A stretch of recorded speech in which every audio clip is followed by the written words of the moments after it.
Hey guys, Aaron coming at you. Today we're in Gallatin, Tennessee. This is part 4 of our 5-part pond rebuild series. In our first 3 rebuilds, we talked about some different levels that we can do as far as the rebuild and how involved each one is. We covered a little bit about the skimmer installation as well as the plumbing installation from the skimmer, the pump, the plumbing line, all the way up to the biofalls. So today we're going to talk about how we're going to rebuild this one. And in this case, this is an experienced pond owner. This is her 4th pond, and the 4th pond that she's actually built herself. So she's called us in to take a look. We've got a stacked stone build going around the edges, and unfortunately in this case it's not too stable. So we're going to bring in some bigger, heavier boulders and really set those into place. The other piece that she's not super happy with is the filtration and the pump setup.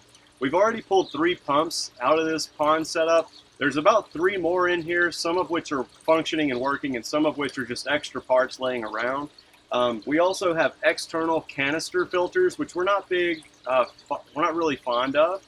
In this case, we're going to add a skimmer, a plumbing line up to the top of a biofalls, and we're going to take a deep dive into what these components are and why they're important into setting up an ecosystem pond and helping reduce maintenance for the long haul. Okay, so that's a wrap here in Gallatin. As we promised, we'll talk a little bit more about the components of the ecosystem pond and what goes into each one. So we'll start with the skimmer. That's where the water goes into a couple of filters. So you have a skimmer basket that gets large debris, and then there's another filter underneath the skimmer basket that does a secondary level of filtration before the water gets to the pump. So that's the skimmer box. The skimmer box also is the housing for the pump. The pump sits in the very bottom of the skimmer. The pump is also a critical component of the ecosystem pond.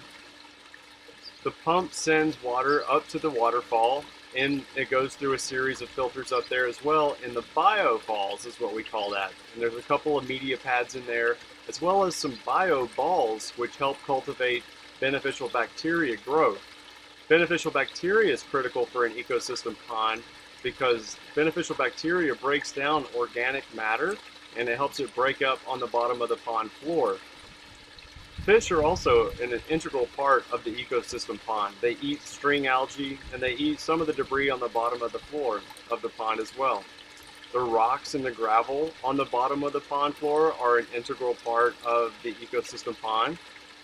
They provide tremendous surface area for beneficial bacteria to continue to grow and cultivate.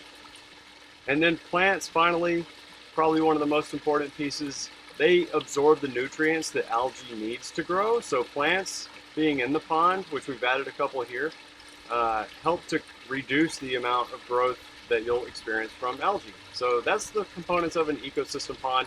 All of them are critical and work hand in hand together to create a nice, healthy balance and a lot less maintenance for you as the owner as well. So thanks for checking us out. This is part 4 of a 5-part series for pond rebuilds. Check out the other ones if you haven't done so yet, and we'll catch you next time.